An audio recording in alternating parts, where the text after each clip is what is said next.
नमस्कार दोस्तों, मैं शिवम स्वस्तिक स्वागत करता हूं आप सभी का मैकपाई के बिल्कुल फ्रेश और नए इवेंट में।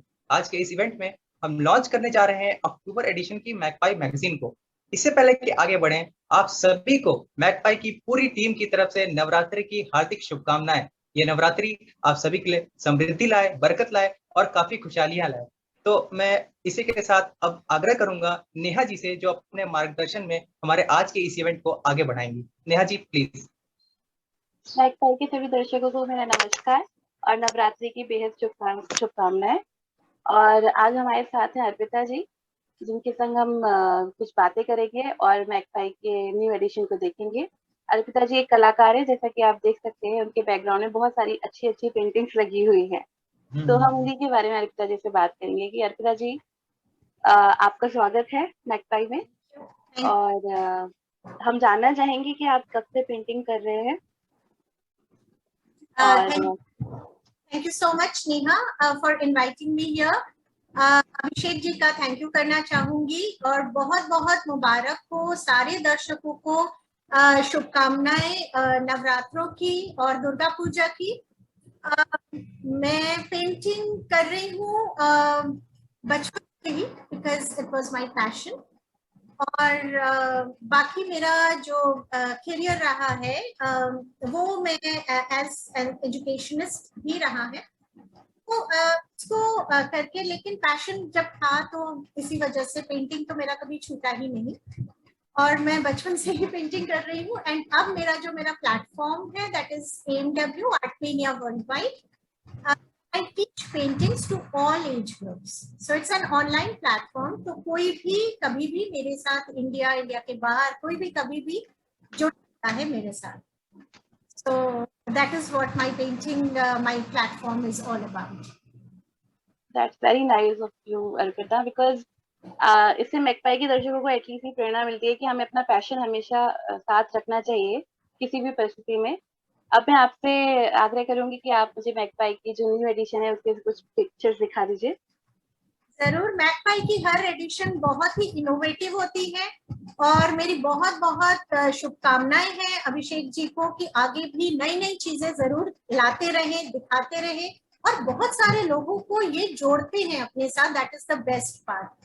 और इस बार जो मैकपाई का जो एडिशन है दैट इज ग्लोइंग डैमसेल करके उनका कवर पेज है and you can see how beautiful the cover page is. इस बार का उनका जो थीम है वो है उनका फेस्टिव मूड है, जो इंडो वेस्टर्न ड्रेस में उन्होंने शूट किया है, राइट। तो एक बहुत ही सुंदर एमलगमेशन है, एक ब्यूटी है इनके आर्ट वर्क में, इनके सारे पेजेस की डिजाइनिंग में एंड इनके जो चॉइस ऑफ मॉडल्स हैं, ड्रेसेस हैं, बहुत ही सुंदर तरीके से ये शूट करते हैं और बहुत ही बढ़िया तरीके से इन चीजों को, फेस्टिव के जो मूड है वो उन्होंने बहुत अच्छी तरीके से लाए हैं। सो मैं सब दर्शकों को आग्रह करूंगी कि वो जरूर मैकपाई के सारे, मैं सारे तो दिखाऊंगी नहीं, आप लोगों के लिए सस्पेंस खराब हो जाएगा, तो सारे दर्शकों को जरूर ये बोलूंगी कि मैकपाई के एडिशन, अक्टूबर एडिशन जरूर जरूर देखें। Okay, so congratulations to Magpie and congratulations to the complete team because it is always a team work. अकेले किसी का काम नहीं हो सकता इतना बड़ा, इतना successful, so it is always a team work which works. Thank you so much Arpita ji. Thank you Arpita ji. Arpita ji, जैसे हमें पता चला कि आप कोलकाता से हैं, तो पूरे भारतवर्ष में कोलकाता की नवरात्रि काफी फेमस है। मैकपाई की पूरी टीम और मुझे ऐसा लगता है कि हमारे दर्शक भी ये जानना चाहेंगे कि आप कोलकाता की नवरात्रि के ऊपर थोड़ा प्रकाश डालें, क्योंकि ऐसा सुनने में आता है और ऐसा हम देखते भी हैं, इंटरनेट पे भी पता चलता है कि कोलकाता की नवरात्रि काफी समृद्ध तरीके से मनाई जाती है, काफी धूम धड़ाके के साथ मनाई जाती है। तो मेरा आपसे आग्रह है कि कृपा करके आप थोड़ा रोशनी डालें इसके ऊपर कि कोलकाता की नवरात्रि कैसी होती है। कोलकाता में दुर्गा पूजा हमारा मेन फेस्टिवल है। जी जी।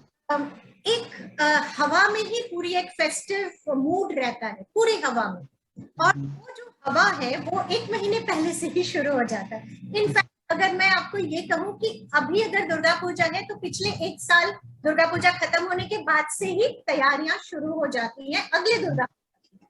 सो लोगों का काम करना, पंडाल के ऊपर अलग अलग इनोवेटिव, बहुत बहुत इनोवेटिव थीम्स को लाना, दुर्गा माँ की प्रतिमा को बहुत सुंदर तरीके से पेश करना और डिफरेंट थीम्स।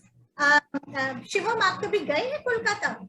नहीं, अभी तक तो मौका नहीं मिला, लेकिन मैं जरूर जाना चाहूंगा जब भी मुझे अवसर प्राप्त जरूर होगी। एक बार जाएं, और क्योंकि वहां पे आपको एक्चुअल क्रिएटिविटी की जो एसेंस है वो आपको वहां देखने को मिलेगी। जिस तरीके के पंडाल की सजावटें होती है, जिस तरीके के माँ दुर्गा की सजावटें होती हैं, और लोग जिस तरीके से सजते हैं, शॉपिंग जो है वो बहुत बहुत मायने रखता है। और एक अलग ही दुनिया लगती है, मतलब कोलकाता एक नॉर्मल शहर नहीं रह जाता, you know? एक अलग संसार लगने लगता है। छोटे छोटे जगह पे पंडाल से, हर छोटे छोटे जगह पे, और आप उतरेंगे कोलकाता में, रास्ते पे जाएंगे तो आपको हमेशा पूरे रास्ते पे ही मंत्र की गूंज सुनाई देगी, जो चीज हमें दिल्ली में या हमें इस तरीके की किसी और जगह पे नहीं मिलती है, राइट? क्योंकि अगर हम रास्ते पे मेन रोड पे जा रहे हैं तो हमें मंत्र की आवाज नहीं सुनती है, अगर हम पंडाल के अंदर जाए तो हमें मंत्र की आवाज सुनाई पड़ती है। लेकिन कोलकाता में ये चीज नहीं है। आप रास्ते पे जाएंगे तो ट्रैफिक पुलिस और वहां के जो ट्रैफिक लाइट्स, वहां पे आपको रविंद्र संगीत हो या पूजा गान हो, ये हमेशा पूरे रास्ते पे पूजा फेस्टिवल पे टाइम पे देखने को मिलेगा। सो it's a complete different world which becomes during Durga Puja. Food of course, एक तो ड्रेसिंग बहुत सुंदर होती है और एक फूड वहाँ का बहुत है, क्योंकि बंगालीज का ये है कि हम हर चीज को बहुत खुशी की तरीके से मनाते हैं, चाहे हमारी ड्रेसिंग हो, चाहे हमारा खाना पीना। जी, वो बिल्कुल दिखता भी है आपके फूड में, आपके कल्चर में भी दिखता ही है। सो काफी स्वीट होते हैं बंगाली लोग, आज ही दिख भी रहा है। अर्पिता जी, मैं आपको थोड़ा सा मोड़ना चाहूंगा आपके प्रोफेशनल बैकग्राउंड की तरफ, और एक थोड़ा अलग तरह का सवाल पूछना चाहूंगा। दर्शकों, पहले मैं आपको बता दूं कि अर्पिता जी आज हमारे साथ जुड़ी हैं। ये इससे पहले ये फॉर्मर प्रिंसिपल रह चुकी हैं अरिहंत प्ले स्कूल में, साथ ही साथ ये गोल्डन बेल्स प्री स्कूल में भी प्रिंसिपल रह चुकी हैं। तो अर्पिता जी, इतने सारे अनुभव का, इतनी जगह संस्थानों में काम करने के अनुभव, जो आपको बहुमूल्य अनुभव प्राप्त हुआ, यह अनुभव किस प्रकार से अब आपकी मदद कर रहा है आपके पैशन को फॉलो करने में? इसके ऊपर थोड़ा प्रकाश डालें। मेरा जो अपना जो प्रोफेशन था एज टीचर मैं शुरू से ही रही हूँ, और अभी भी आज की डेट पे भी मैं टीचिंग ही कर रही हूँ। I am doing online teaching only. Teacher always a teacher. Teacher is always a teacher, and I love teaching children of all age groups. मेरे जो स्टूडेंट्स हैं वो 60 इयर्स के भी स्टूडेंट्स हैं, मेरे 5 साल से 60 इयर्स के गैप में सब स्टूडेंट्स हैं। तो इसलिए बच्चों के साथ डील करना, बड़ों के साथ डील करना, पेरेंट्स के साथ डील करना, ये चीजें मेरे साथ हमेशा रही है। जो पढ़ाना है, like my subject was economics, वहां से, और लेकिन मेरा जो पेंटिंग का जो पैशन है वो मेरा कभी नहीं छूटा। आई एम संगीत Prabhakar also in Indian classical music. तो गाना, डांस और प्रोग्राम्स करवाना, कल्चरल चीजों में रहना, ये मैंने शुरू से ही हमेशा ही रही हूँ।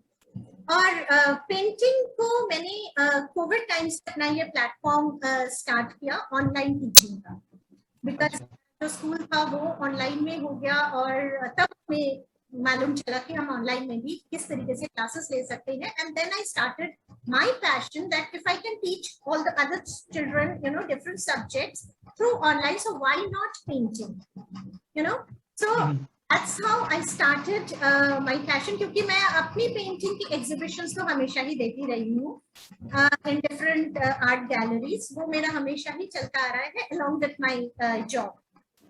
लेकिन बच्चों को ऑनलाइन टीचिंग करवाने में, और इसका सबसे ज्यादा शिवम पता है क्या हुआ, कि हम सिर्फ इंडिया के साथ बच्चों के साथ ही नहीं जुड़े रहे, मैं दूसरे कल्चर के स्टूडेंट्स के साथ भी जुड़ी हूँ, चाहे वो से हो, चाहे वो सिंगापुर से हो, या वो यूके से हो। तो इस के बच्चों के कल्चर को भी जानना, उनके साथ काम करना, उनको पेंटिंग सिखाना, तो वो एक अलग एक्सपीरियंस है। जी, सिखाते सिखाते आपको काफी कुछ नया अनुभव करने को भी मिला होगा और सीखने को भी मिला होगा, मुझे पूरी आशा है। हमेशा हमेशा सीखना कभी कम नहीं होता। एक जी से भी आप सीख सकते हैं, बड़े बच्चों से भी सीख सकते हैं, सीखने का कोई एंड होता ही नहीं। जी जी जी। मेरा सीखने की एक जो वो है वो हमेशा चलती रहती है। जी जी। मेरी छोटी सी एक क्वेरी और है। जैसा कि आप टीचर रह चुकी हैं, जाहिर सी बात है ये बात आपके अनुभव में अवश्य ही आई होगी।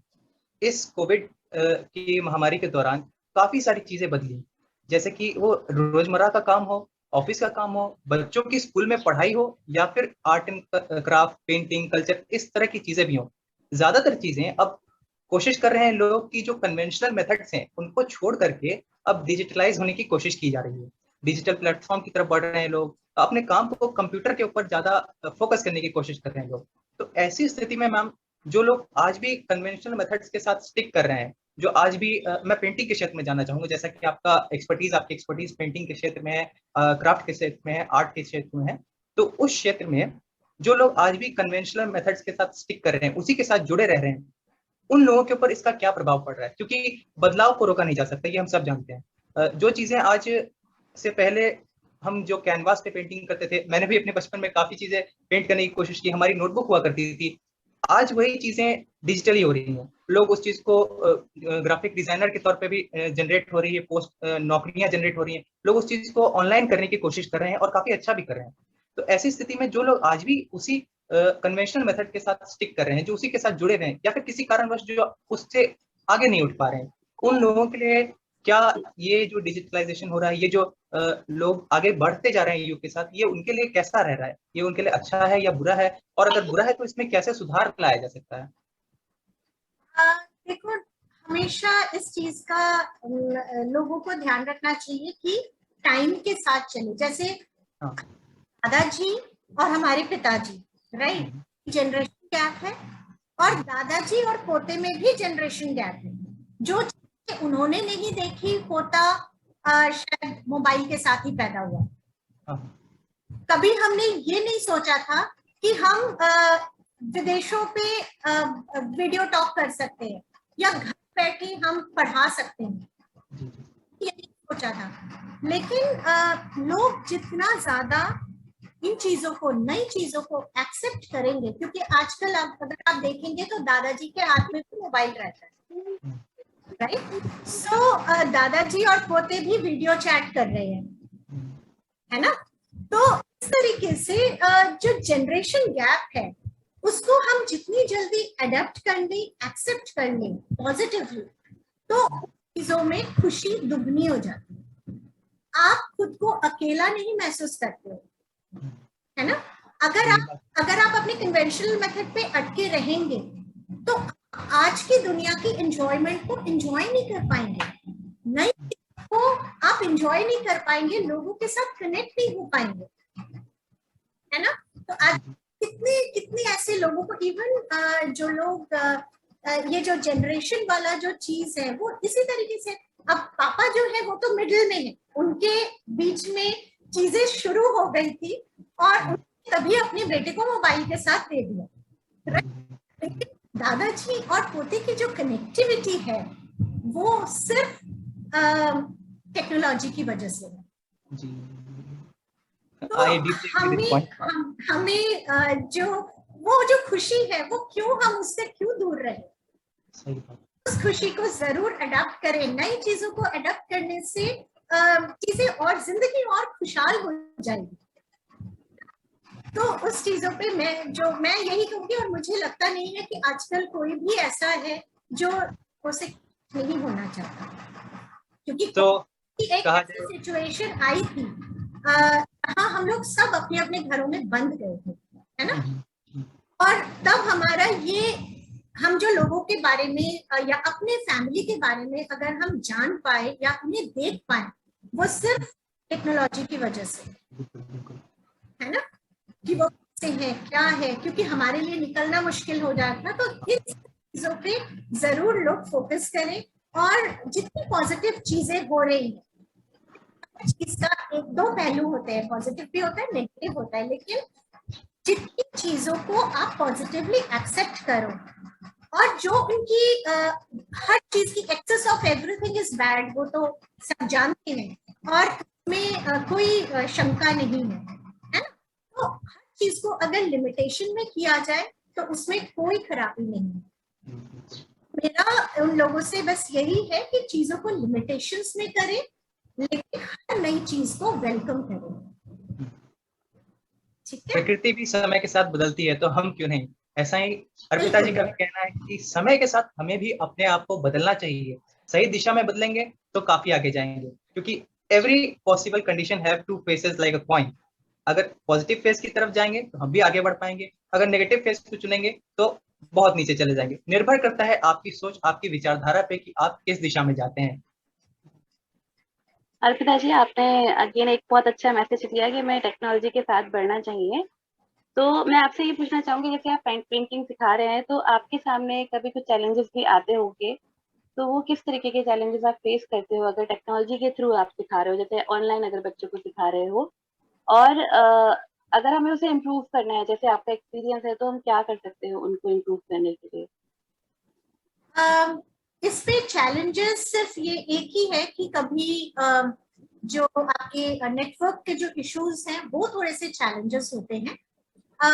तो हमेशा यही रहता है कि थोड़े से जहाँ पे भी ग्लिच है, थोड़ी सी technical glitch, but that is acceptable by the teacher also and the students also. So अगर हमने कुछ नया सीखना है और हमारे अंदर वो जुनून है, पैशन है सीखने का, तो हम उस चीज को, हम हर चीज को या टेक्नोलॉजी ग्लिच को भी हम ओवरकम कर जाते हैं। अगर यहाँ पे प्रॉब्लम हो रही है तो मैं अपने बच्चों को बोलती हूँ कि फोटो क्लिक करो, मुझे अभी व्हाट्सएप करो। तो हमारे पास अगर मेरा लैपटॉप भी है तो मेरा फोन भी है, मेरा व्हाट्सएप भी चल रहा है। So we are always connected. और एक चीज और इसमें पॉजिटिव ये हुआ है कि हम अपने बच्चों के साथ 24 घंटे जुड़े रहते हैं, जो चीज हम स्कूल में या फिजिकल में नहीं होते थे। हमारा एक टाइम लिमिट होता था, हम सुबह 7:30 स्कूल गए और हम 3 बजे वापस आ गए, उसके बाद घर, राइट। बट यहाँ पे वो चीज नहीं है। यहाँ पे आई कीप गेटिंग मैसेजेस कि उन्होंने कोई नई पेंटिंग बनाई तो व्हाट्सएप कर रही है, you know. So we are connected with our students और इसी से एक अपनापन जुड़ जाता है। उसमें टेक्नोलॉजी ग्लिच भी कोई काम नहीं करता। Thank you so much for your time Arpita ji. आपको बहुत बहुत धन्यवाद, और आशा करते हैं कि हम आगे आपसे फिर से मुलाकात करेंगे आपकी पेंटिंग्स को देखने के लिए। और अब मैं मैकपाई के दर्शकों को thank you so much Neha and Shivam and Abhishek ji for inviting me here. मेरी बहुत गुड विशेस है मैकपाई को कि वो बहुत बहुत तरक्की करे, आगे लेके जाए, नई नई चीजों को लाए। Thank you so much for inviting me here. Thank you Arpita ji. और अब मैं मैकपाई के दर्शकों को एक संदेश देना चाहूंगी कि कोविड के वक्त में कृपया 6 गज की दूरी बना के रखें और समय समय पर अपने हाथ धोएं, हाथ सैनिटाइज करें और अपनी पूरी सावधानी बरतें, जिससे कि आप भी सुरक्षित रहें और बाकी लोग भी सुरक्षित रहें। धन्यवाद। Thank you Neha ji, thank you Arpita ji. आप दोनों का बहुत बहुत शुक्रिया। आप दोनों की उपस्थिति से आज के हमारे इस इवेंट में 4 चांद लग गए। दर्शकों, आशा है आपको भी आज का हमारा इवेंट काफी पसंद आया होगा। इसी तरह के और इवेंट्स के लिए जुड़े रहिए मैकपाई के साथ। और जाते जाते मैं आप सभी से एक बात और कहना चाहूंगा कि अक्सर जब हम छोटे थे तो हमारे ग्रुप में या फिर हमारे दोस्तों में हमेशा एक बात चलती थी कि खोल दे पंख कहता है परिंदा, अभी उड़ान और बाकी है। जमीन नहीं मेरी मंजिल, अभी तो पूरा आसमान बाकी है। लेकिन उस आसमान की उड़ान तभी हो पाएगी जब आप टेक्नोलॉजी को पॉजिटिव वे में अपनाएंगे, जैसा कि आज के इस पूरे इवेंट में हमने इस बात को सीखा। तो टेक्नोलॉजी से घबराइए मत, उसको पॉजिटिव वे में अपनाइए। अपने पेरेंट्स के साथ जुड़िए, अपने ग्रैंड पेरेंट्स के साथ जुड़िए, अपने दोस्तों के साथ जुड़िए और पॉजिटिव वे में आगे बढ़िए। आशा करता हूँ आपको आज का हमारा इवेंट काफी पसंद आया होगा, अच्छा लगा होगा। जुड़े रहिए मैकपाई के साथ। आने वाले समय में इसी प्रकार की ट्रेंडिंग टॉपिक्स पे वीडियोस पर आपको मिलते रहेंगे। फैशन से रिलेटेड आपको वीडियोस मिलते रहेंगे और हमारी मैगजीन को चेकआउट करना बिल्कुल मत भूलिएगा। सारे लिंक्स आपको नीचे डिस्क्रिप्शन में मिल जाएंगे। नमस्कार, सेफ रहिए, घर पे सुरक्षित रहिए और आशा करता हूँ कि ये नवरात्रि आप सभी के लिए ढेर सारी खुशियां और समृद्धि लाएगी। नमस्कार।